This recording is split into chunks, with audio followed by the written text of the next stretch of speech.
buenas a todos, soy Pablo Veloso y vamos a hablar hoy acerca del pensamiento mágico.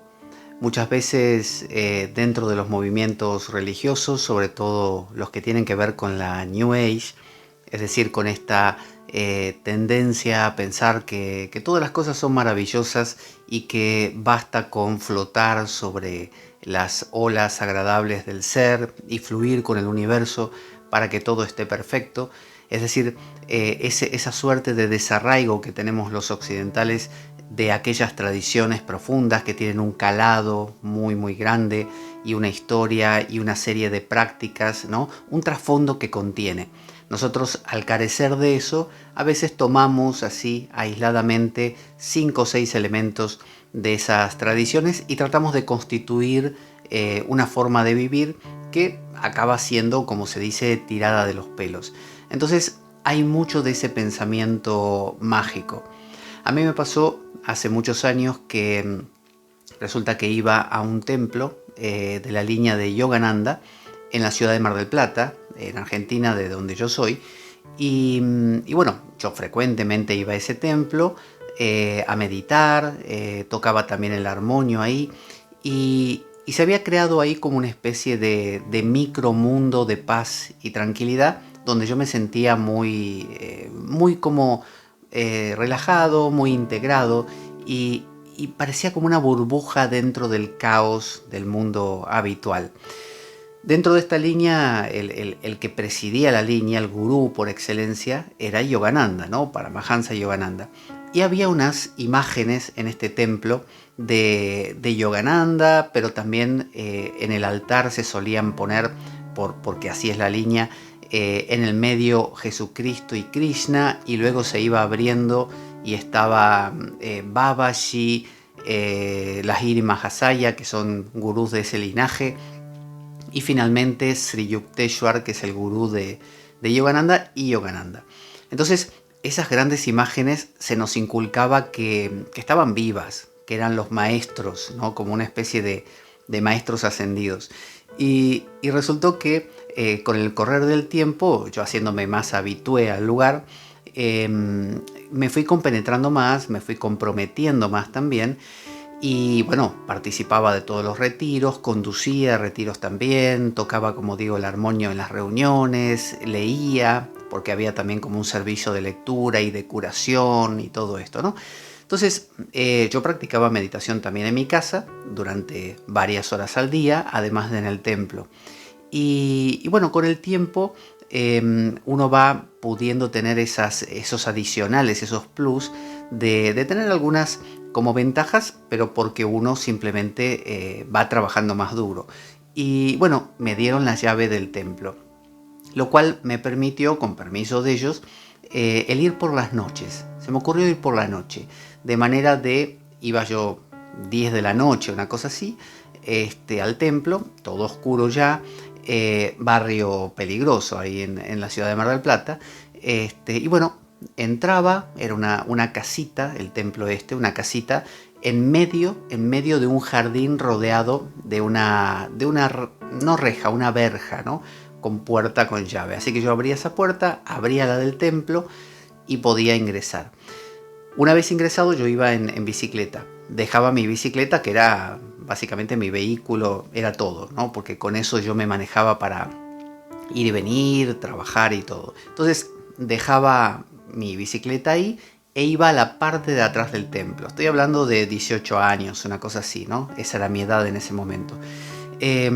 Iba a la parte de atrás del templo, que era todo parque, cerrado por unas medianeras, unas paredes altas, y yo llevaba unas frazadas en la bicicleta, varias, las desplegaba, unas para abajo y otras me las ponía porque hacía frío, era de noche, y me quedaba meditando.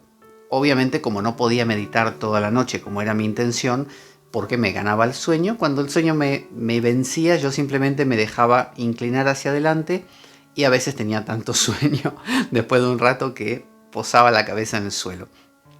Bueno, en una de estas ocasiones vi que escuché unos ruidos que me despertaron, me había quedado dormido, y veo un hombre que se está pasando subido a la pared del vecino se está metiendo por un ventanuco pequeño del baño del templo, de la casita del templo, y se metía adentro.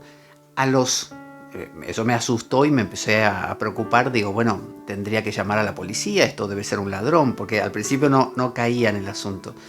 Después, lo siguiente que escuché es que levantaban la persiana, o sea que el ladrón había entrado al templo, había levantado la persiana y estaba sacando por la ventana, ¿qué cosa? Mi bicicleta, mi único vehículo. Lo estaba sacando. Y no solo eso, sino que se lo empezó a llevar. Entonces yo, rodeando la casa por un lado oscuro donde no me veían, corrí, salté la verja y corrí hasta la avenida que estaba cerca, donde había un coche de policía que estaba ahí parado.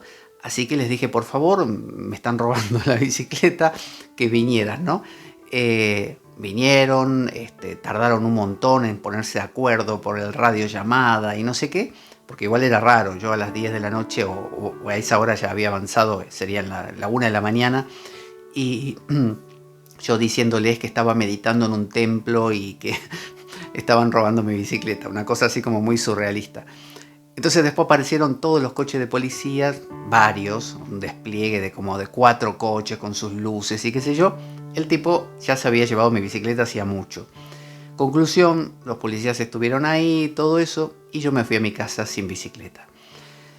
Ese día, cuando los policías se hubieron ido, yo me quedé en el hall, en la entrada del templo, y había un cuadro de Yogananda bestial, grandísimo, ¿no? Y de la cara de Yogananda, que era un cuadro que se suponía que la mirada era una mirada muy penetrante y que si uno como que se concentraba le transmitía grandes cosas. Y yo lo miré como diciendo, estuviste ahí al lado de mi bicicleta y no hiciste nada. Se la llevaron, o sea, yo leía en la autobiografía de un yogi grandes historias de sanaciones, de milagros. Así es la autobiografía de un yogi de Yogananda. Y yo pensaba, y se llevaron mi bicicleta y no hiciste nada, no hiciste nada. Entonces, a partir de ahí, empecé a caer en la cuenta que hay algo que llamamos justamente el pensamiento mágico, que consiste en, como niños, creer que aquellas realidades trascendentes, llámese el mundo de las ideas de Platón, el mundo de las formas, los arquetipos junguianos, tienen una injerencia tal en nuestra vida, pero en las minucias de nuestra vida cotidiana, que pasan cosas como, por ejemplo, los evangélicos que dicen que en sus cultos, en algunos casos, Dios no solo hace milagros, sino que te emploma muelas, ¿no? Emplomar, que es algo de otra época, ¿no? Pero la gente decía, mira, esta muela que yo tenía un hueco, ahora tengo plomo. Me hicieron una amalgama durante el culto, como un milagro. Entonces, tendemos a pensar así, y así lo aplicamos a todo. Entonces solemos tener a veces un pensamiento mágico cuando nos ponemos, no sé, a meditar, creyendo que por meditar se va a solucionar mágicamente todo en nuestra vida. Y es una idea muy naif, muy inocente, pero inocente en el mal sentido, ¿no? Inocente en el sentido de carente de aterrizar, de tierra, ¿no? De sustrato.